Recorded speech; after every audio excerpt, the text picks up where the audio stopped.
Okay, so pythag theorem. Pythag theorem works with right triangles. Okay, so when you think of pythag theorem, you have to think right triangles. Okay, the pythag theorem.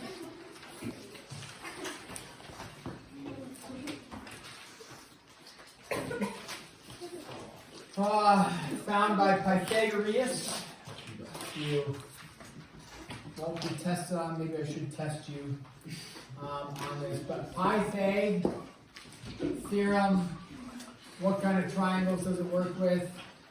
Right triangles. Most of us have seen this. You should have seen this in Algebra 1, if not before. If you haven't, that's okay. The Pythag theorem deals with the relationship of the lengths of the sides of the triangle. So you just add up the three lengths and set it equal to 180. 180. Perfect. That's the Pythag theorem. Yeah, so A plus B plus C equals 180 always. All right, so what it does is it takes this and it states this. Something about the legs of the triangles added together equal to the hypotenuse. Hypotenuse is which side? The side opposite the 90. So what it states is that leg squared plus leg squared is equal to hypotenuse squared. Always, always, always in a right triangle. If you have the measures of a triangle and this relationship does not hold true, then it's not a right triangle. It's just a triangle with different measures. So, one thing to consider, people, you have to remember, if I drew a triangle like this, let's say, and I labeled this as A, B, and C like this, okay, let me distinguish that. So this is its own separate triangle. What's the Pythag theorem for this triangle? B squared plus C squared is equal to A squared. So C does not always have to be the hypotenuse. Typically it is just because of alphabetical order. That's how we memorize it. But remembering that the value squared by itself is the hypotenuse length. Okay? So that's the important part to remember. So it's leg squared plus leg squared is equal to hypotenuse squared. Do a couple basic examples here, and then see if we can get some H done, W done. What if you have, okay, this one's, okay, let me talk about this. I don't want to talk about that. Yeah, let's do this. Solve for X. Okay, college number 1, whatever, go like this, 3, 4, and X. There's your 90. Again, it only works, Pythag only works with right triangles. So you set up the equation. The equation is, you could say A squared plus B squared, but there's no A's, there's no B's, there's no C's. So you simply remember leg squared plus leg squared equals hypotenuse squared.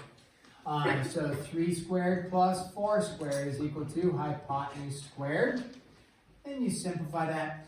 Typically, so you get what? 25 is equal to x squared. Typically we say, right, whenever you take the square root of both sides, plus or minus, but we remember some of these, when we're working with problems like this, you're not worried about the negative part with something like this. So x is just equal to 5 in this case. Okay, so pretty basic, pretty straightforward. What happens when, let's do another triangle, another right triangle, and let's go like this. That's going to be 10, and then let's go with 6, and we'll call this x there. So switching it up a little bit. In this case, you do know the hypotenuse, but you don't know one of the legs. Same equation. Same concept, you go x squared plus 6 squared is equal to 10 squared. This is really weird and creepy.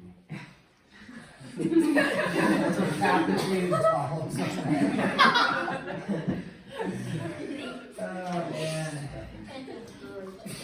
Somehow this is enhancing student learning. It's student-led learning. This is what you get. When you let the students teach. Get decapitated things. Okay. X squared, whoops, 10 to the 0. I don't know why I put that. 10 squared. I got distracted.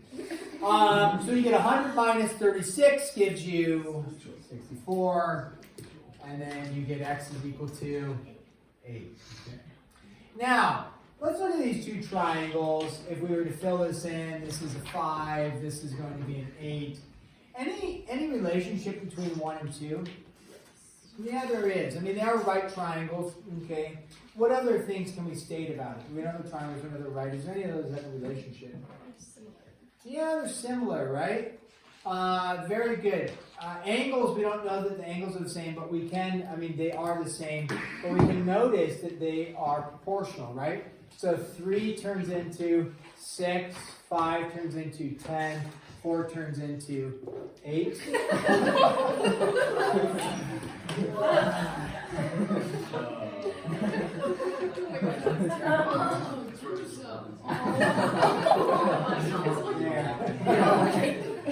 Okay, so what we notice here, this is called, this triangle right here would be called a 3, 4, 5 triangle.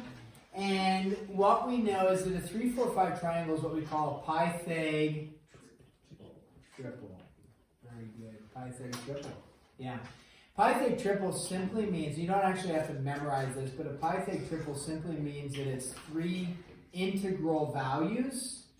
If you don't know what an integer is, it simply means 3 values that don't have a decimal or a fraction. So 3 integral values that make up a right triangle. So a 3, 4, 5 would be considered a pythag triple. If you look at pythag triples, you probably won't see a 6, 8, 10. The reason they might not list the 6, 8, 10 is because a 6, 8, 10 is a multiple of a 3, 4, 5. This is a pythag triple. It's just that it's a multiple of a 3, 4, 5. So when they're listing pythag triples, they only list the values that aren't multiples of each other. You don't need to memorize this, but it can prove helpful that as you're going and working on problems, if you see a 3 and a 4 and you've memorized your pythag triples, you know guaranteed this is going to be a 5. So there is over here, that may be off screen here, there is a pythag triple sheet. Some people like to memorize a few of these. If you don't memorize any of them, that's acceptable, no big deal.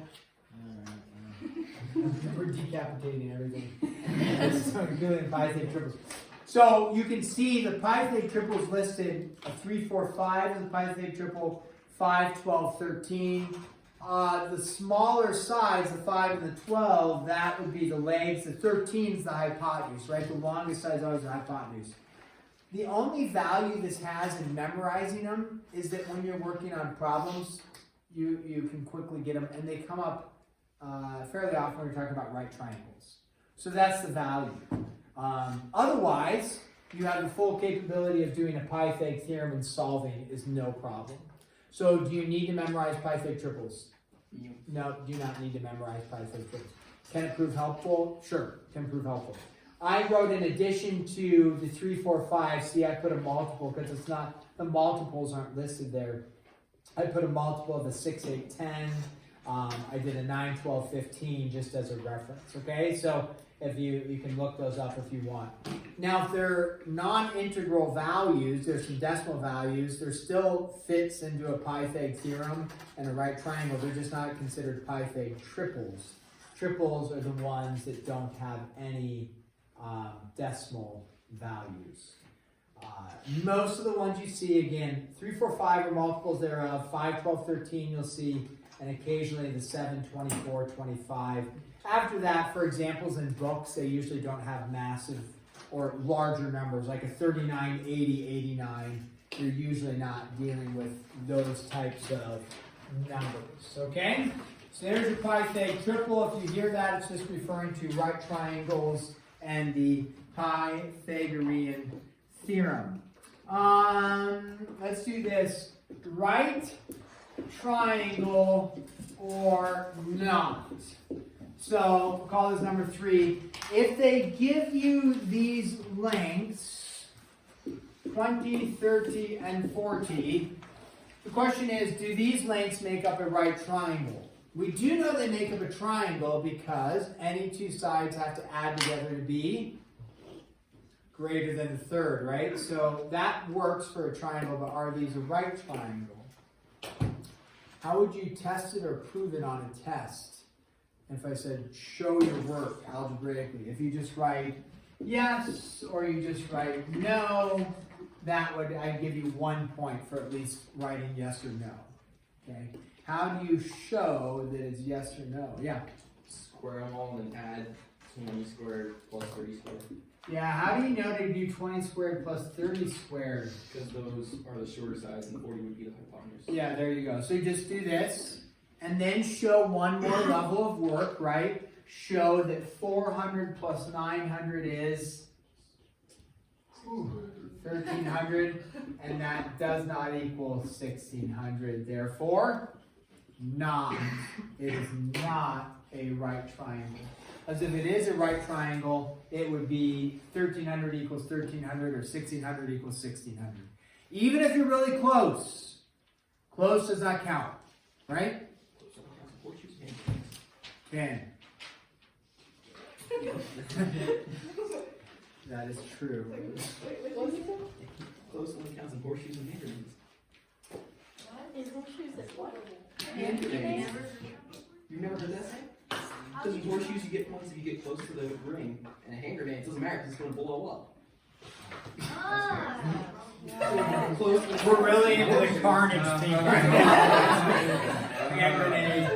If you've ever played horseshoes, you don't have to put the horseshoe around the ring to get points. It can be within a horseshoe width and you get a point, or it can lean against the post so it's close and you get points. I'm not a horseshoe connoisseur, nor a grenade connoisseur either. So,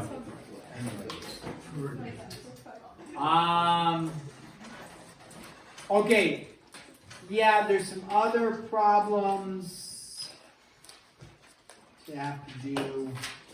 Should we set you to task right now? Yes. Yes! Okay, get thyself to work. Again, no MCA coming. No.